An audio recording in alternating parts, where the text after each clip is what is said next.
Shalom Pak Bambang, saya mau izin bertanya, benarkah semua nabi agamanya Islam? Mohon pencerahannya. Ada seorang anggota tentara yang sering mengundang saya di persekutuannya, mengatakan, "Pak, ini ada siaran YouTube begini, bagaimana menjawabnya?" Ternyata siaran YouTube itu isinya apa?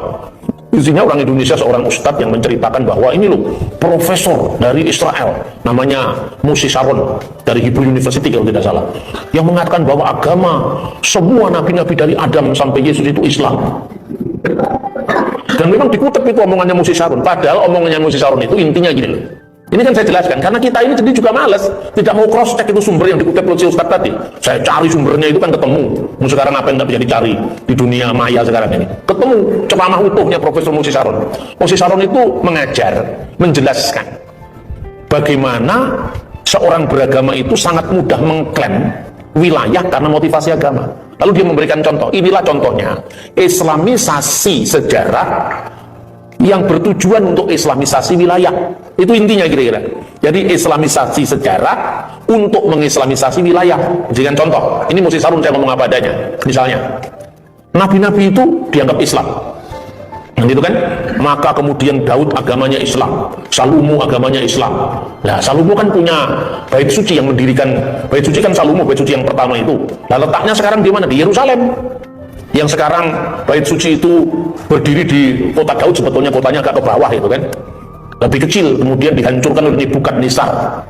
Bangsa Yehuda mengalami pembuangan ke Babel tahun 586 sebelum Masehi. Kemudian tahun 539 sebelum Masehi, berkat kebijakan yang dilakukan oleh Kores Agung, maka kemudian semua jajahannya Babel, tawanannya Babel disuruh pulang kembali ke wilayah mereka masing-masing. Lalu diberikan hak untuk mendirikan rumah ibadah bagi agama mereka masing-masing. Ini yang sebetulnya deklarasi HAM pertama kali sebetulnya, kalau kita lacak dalam sejarah, karena jelas sekali di situ. Dan itu sumbernya tidak hanya Alkitab, ditulis dalam Isra dan Nehemia. Itu ditemukan prasasti, namanya prasasti Slinder Kores Agung. Anda bisa membacanya itu dalam bahasa Akadia yang sekarang ini banyak sekali ditulis ya tentang itu. Salinan lengkap dari prasasti yang isinya pembebasan bangsa-bangsa termasuk Israel, lalu diberikan hak untuk membangun bait suci bagi Tuhan mereka masing-masing. Maka mulailah masuk ke zaman Persia, Ratu Esther, kemudian Mordekai menjawab kejahatan dari seorang bernama Haman. Lalu setelah itu dibangunlah bait suci yang kedua zamannya Isra dan Nehemia, ketika bangsa Israel kemudian kembali dijajah oleh Roma. Herodes Agung memperluas bait suci itu kira-kira tahun 37 sebelum Masehi. Itu kan mulai Romawi menguasai Israel, lalu dibawalah bait suci yang sekarang dikenal dengan bait Allah yang kedua, yang sekarang tinggal tembok barat. Orang Yahudi menyebutkan Hakotel Ma'arifi, orang Arab menyebutkan Haitun Al-Mubaka, ya tembok ratapan.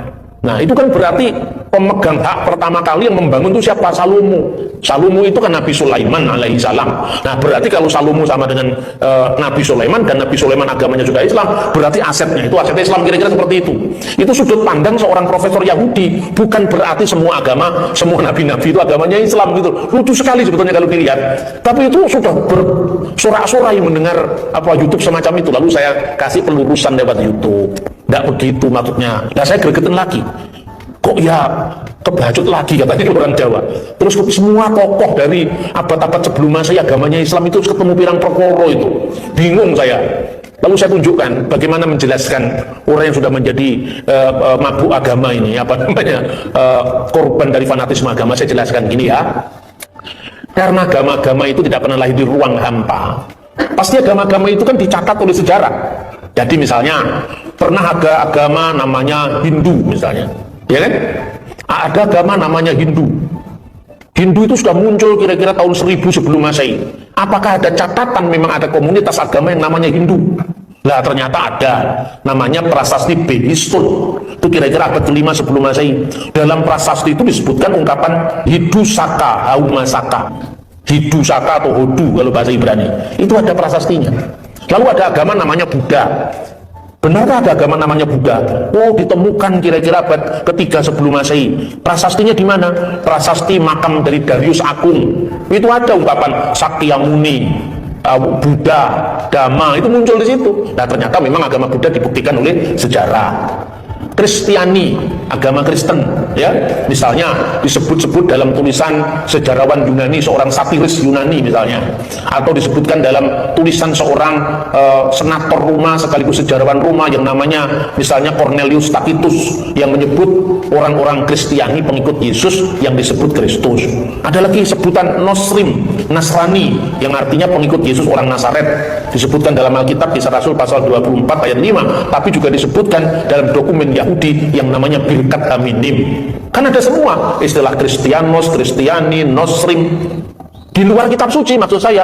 Sebab kalau kita mengatakan, oh ini Kristen agama yang paling benar, dasarnya dari Alkitab, lah itu kan Alkitabnya orang Kristen. Orang Hindu kan nggak percaya Alkitab, dan kita kan tidak bisa memaksakan kitab suci kita itu untuk agama lain. Begitu juga adalah hak setiap orang Muslim untuk mengatakan inna dinna indalahil Islam, sesungguhnya agama di sisi Allah itu adalah agama Islam. Itu silakan.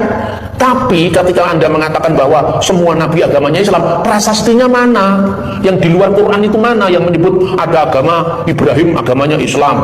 Ditemukan prasasti dari zaman Ibrahim misalnya apa prasasti Nusi atau undang-undang Lipit Istar itu kan sejaman dengan Abraham. Tidak ada satupun agama yang namanya Islam. Gitu loh. Cara berpikir historis. Sebab kalau orang Kristen cara pikir pokoknya Alkitab. Lah ya pokoknya Alkitab itu kan pokoknya. Kuwi kan kowe sing percaya, sing liya kan ora percaya. Itu kan hanya kamu yang percaya, orang lain kan nggak percaya gitu loh. Begitu juga Anda boleh 1000 kali mengatakan bahwa agama saya itu yang diridhoi Tuhan, silakan, tapi itu kan klaim sepihak. Bukti historisnya mana gitu loh. Nah itu kira-kira pentingnya memahami tantangan kita di masyarakat majemuk. Kalau saya hanya membuktikan bahwa ketika saya percaya orang Kristen Yesus itu disalib, saya dengan lantang berani berkata, sudah kamu tutup Alkitab itu Yesus pasti disalib.